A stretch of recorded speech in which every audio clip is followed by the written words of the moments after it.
नमस्कार। आप सभी का स्वागत है दोस्तों आज के इस पावरफुल प्रोग्राम में। तो चलिए शुरुआत करते हैं। दोनों हाथ जोड़ लेते हैं। भगवान श्री कृष्ण को साक्षी मानते हुए हम लोग भगवत गीता की इस पावन यात्रा पे निकल रहे हैं एंड उम्मीद करता हूं कि ये यात्रा हम सभी के लिए बहुत बहुत कामयाब होगी। सो दोस्तों, first chapter of Bhagavad Gita, लेकिन उससे पहले ये अंडरस्टैंडिंग कि हमें ये धर्म ग्रंथ या इस तरह के चीज़ों को या भगवत गीता को अध्ययन करने की ज़रूरत क्यों है। दोस्तों, एक बहुत बड़ा जहाज था जिसमें 6-7 हज़ार यात्री सफ़र कर रहे थे और ये जहाज बहुत सारे लोगों को एक जगह से दूसरी जगह पे लेके जाता था और सदियों से लेके जा रहा था।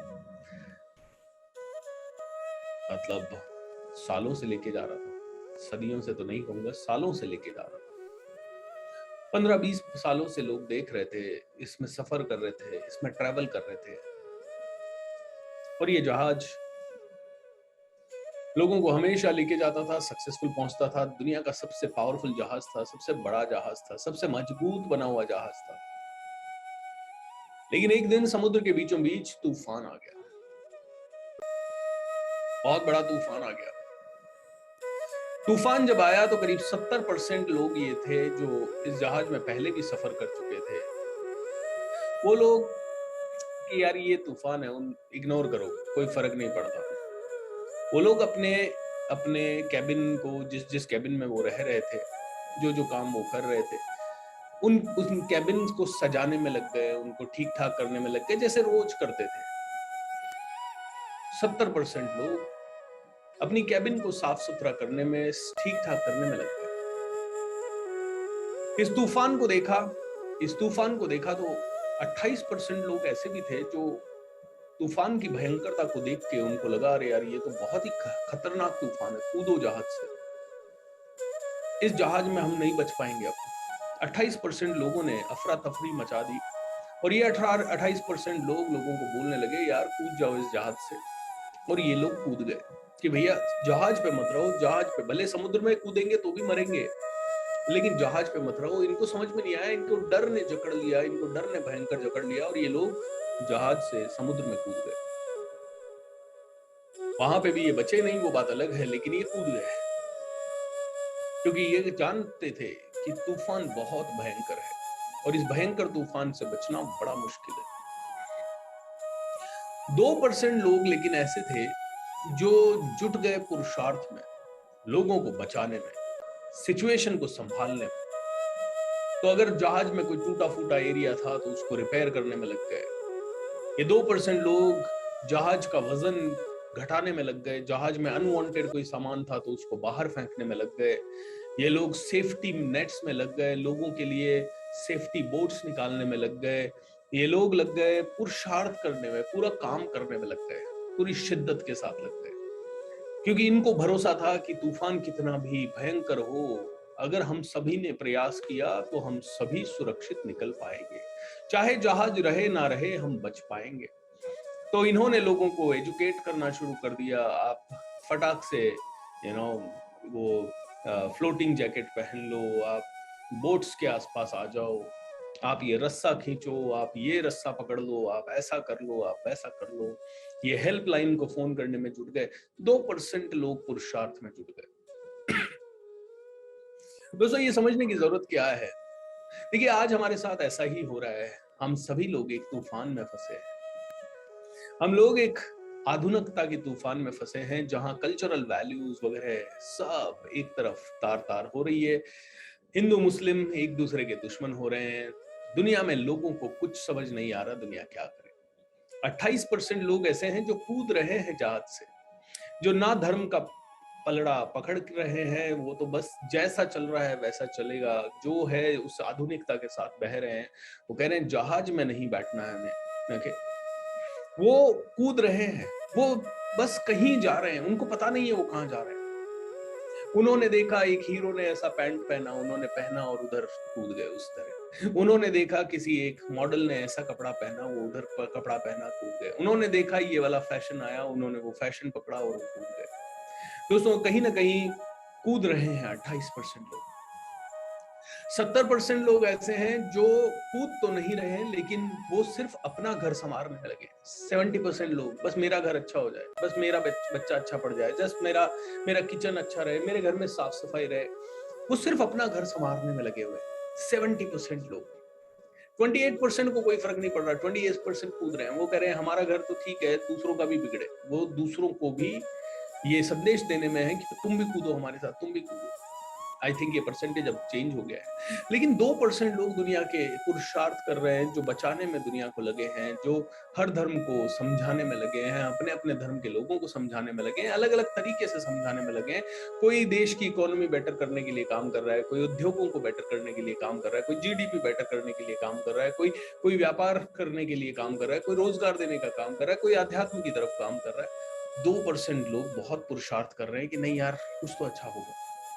दोस्तों ये 2% लोगों के पुरुषार्थ पे टिकी हुई है दुनिया। एंड भगवत गीता जैसे ग्रंथ की जरूरत हमें इसीलिए है ताकि सभी लोग समझ सके। ये 2% को हम 3% बना पाए तो बहुत बड़ी कामयाबी होगी, ये 3% को हम 4% बना पाए तो बहुत जबरदस्त कामयाबी होगी। एंड इसीलिए दोस्तों इस तरह के स्क्रिप्चर्स की जरूरत है।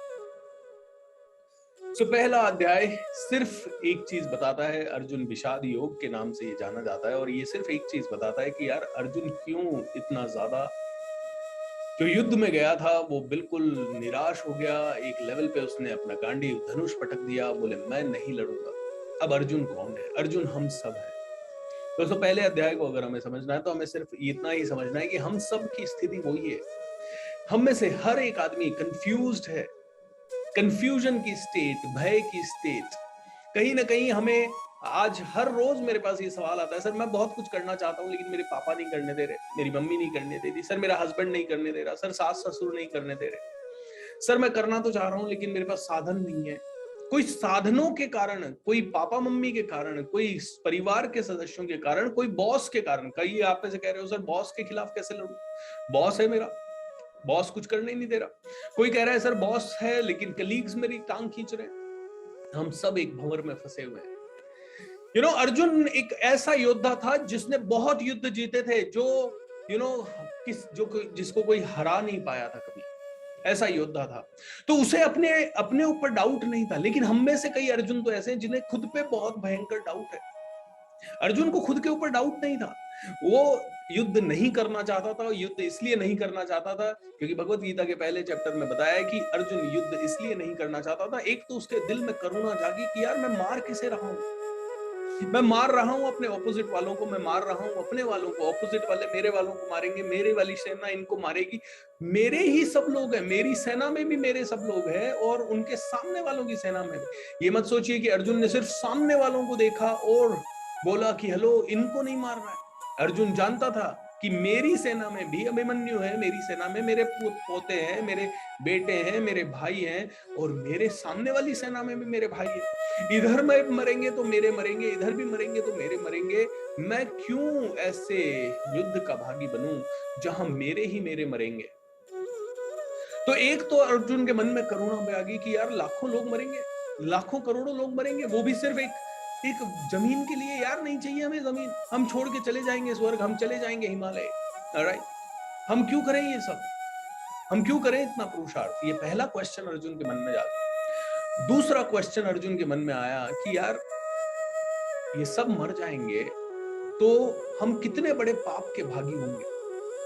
हमारी स्त्रियां विधवा हो जाएंगी, और विधवा स्त्रियां जो रहेगी फिर पता नहीं शायद धरती पे से क्षत्रियों का नाश पूरा हो जाए, उसके कारण क्या क्या हमें पाप मिलेगा।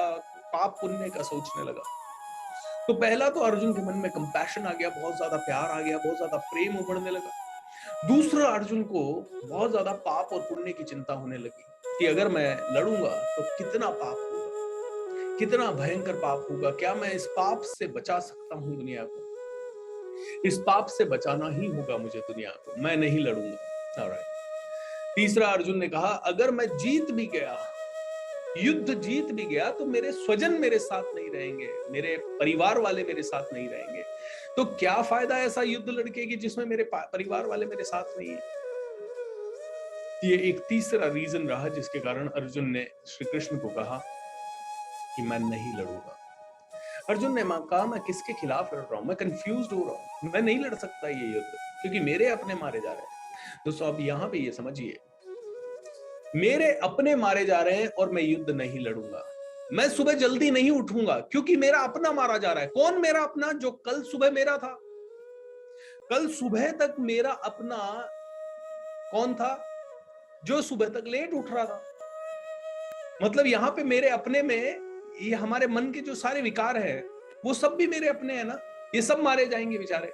जैसे ही मैं बदलूंगा, मैं सुबह जल्दी उठूंगा, जैसे ही मैं नया किताबें पढ़ूंगा, जैसे ही मैं बहुत ज्यादा सीखूंगा, तो मेरा अपना मारा जाएगा। कौन मेरा अपना?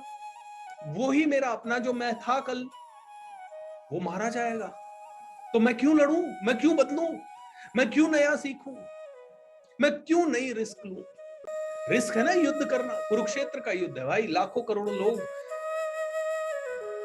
मारे जाएंगे। हम लोग इसीलिए रिस्क नहीं लेंगे। हम लोग वो अर्जुन है जो रिस्क नहीं लेना चाहते। देखिए, भगवत गीता की अलग अलग व्याख्याएं हैं, मैं अपने तरीके से कर रहा हूं। मुझे नहीं पता कि मैं सही कर रहा हूं नहीं कर रहा हूं, आप खुद अंदाजा लगाइएगा और जो भी आपको समझ में आए उसे लीजिएगा, जो नहीं समझ में आए मत लीजिएगा। बट मेरी अंडरस्टैंडिंग ये कहती है कि मैं अर्जुन, ऐसा अर्जुन हूं जो रिस्क नहीं लेना चाहता। क्यों नहीं लेना चाहता वो रिस्क? मैं इसलिए रिस्क नहीं लेना चाहता क्योंकि अगर मैंने रिस्क ले लिया तो मेरे स्वजन का क्या होगा। मान लीजिए आप में से किसी को व्यापार कर रहा है, आप काफी समय से एक जगह पे अटके हुए हैं और आप चाहते हैं कि मैं व्यापार करूं, लेकिन व्यापार करने से पहले आप डर रहे हैं। क्यों डर रहे हैं? क्योंकि आपको पता है व्यापार किया तो पैसा लगाना पड़ेगा। पैसा लगाना यानी रिस्क, रिस्क लिया तो खुद का मर्डर, दूसरों का मर्डर, मेरे घर वाले तकलीफ में आ जाएंगे तो, मेरे परिवार वाले तकलीफ में आ जाएंगे तो। अरे घर वाले और परिवार वालों को सबको साथ मिलकर युद्ध करना चाहिए, बल्कि आपके साथ, कि यार हमारे घर का ये कमाऊ मेंबर है और ये परेशान है नौकरी में, इसको व्यापार करना है, चलो सब साथ मिलके हेल्प करें इसको व्यापार करने में। लेकिन घर वाले हमें पीछे खींच रहे हैं क्योंकि वो भी अर्जुन है, वो भी अर्जुन है, वो भी कंफ्यूज है कि क्या फायदा ऐसा युद्ध लड़के जिसमें स्वजनों का ही बहुत ज्यादा नुकसान हो। तो अगर मैं अर्जुन हूं तो मेरे घर वाले भी अर्जुन हैं, वो भी पीछे से कह रहे हैं मत लड़, मत लड़, मत ले वो रिस्क। क्यों लेना है वो रिस्क? वो रिस्क लेने में हम भी तकलीफ में आएंगे, तू भी तकलीफ में आएगा। और क्या फायदा ऐसी रिस्क लेके जिसमें दाल रोटी का भी टेंशन हो जाए, फ्यूचर का प्रॉब्लम हो जाए। अर्जुन को भी फ्यूचर की तकलीफ सता रही है। मैं जिंदा रह भी गया तो राज्य किसके साथ भोगूंगा? मैं अगर अच्छा कर भी गया तो मैं आगे कैसे जाऊंगा? मैं अगर अच्छा कर भी गया तो कैसे मेरी जिंदगी चलेगी? कैसे हमारी औरतें विधवा हो जाएगी, हजारों औरतें विधवा हो जाएगी, तो उसके कारण क्या होगा? क्षत्रिय अगर नहीं रहेगा, हमारा वंश नहीं चलेगा। पता नहीं क्या क्या उसको विचार आए और आज हम सभी को विचार आए। इसीलिए दोस्तों मानवता पंगु हो रही है, मानवता पंगु हो रही है। अर्जुन को समझाने के लिए तो भगवान कृष्णा थे, लेकिन आज भगवान कृष्णा कहाँ है? अर्जुन को तो भगवान कृष्णा ने कहा उठ खड़ा हो, गांडीव हाथ में ले, यही तेरी पहचान है। और उसके हर एक सवाल, हर एक संशय का जवाब उन्होंने बैटलफील्ड में ही उसी समय काल को रोक दिया और उसी समय दे दिया ताकि अर्जुन खड़ा हो सका एंड लड़ सका, युद्ध कर सका। लेकिन प्रॉब्लम यह है, हम सब जो अर्जुन बने हुए हैं, हमें तो कोई गाइड ही नहीं कर रहा। और जो गाइड कर रहा है उसको हमारे भगवान कृष्णा तो मानेंगे नहीं, क्योंकि मान ही नहीं सकते हम। हमारी अंडरस्टैंडिंग कह ही नहीं सकती कि भगवान कृष्णा तो वो होंगे जो शायद चतुर्भुज रूप में, भगवान के रूप में शायद आए होंगे। ये तो हमारे जैसा इंसान है। अरे कृष्णा को किसने उस समय भगवान माना? अगर कृष्णा को भगवान माना होता तो दुर्योधन कभी लड़ता ही नहीं। कृष्णा को भी भगवान नहीं माना, कृष्णा ने को भी युधिष्ठिर ने कहा, वो सॉरी दुर्योधन ने कहा ये तो यादवों का पुत्र है, ये भगवान काय को इसको लोग बोल रहे हैं। जाने दो इसको अर्जुन के साथ, क्या फर्क पड़ता है, जाने दो इसको अर्जुन के साथ। तो दोस्तों हम भगवान तो इंसान को उस समय भी नहीं मान पाए थे और आज भी नहीं मान पाएंगे, तो हमारे साथ कोई भगवान तो है ही नहीं। तो अर्जुन के साथ, अर्जुन तो फिर भी समझ गया था कि यार कृष्णा शायद भगवान है, और इसीलिए उसने अक्षौहिणी सेना को छोड़ के कृष्णा को चुना।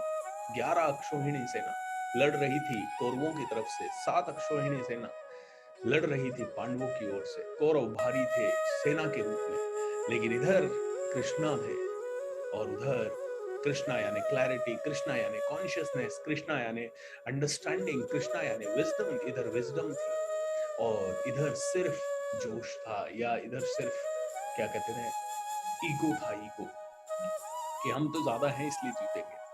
My dear friend, you always need somebody who can guide you. Always need.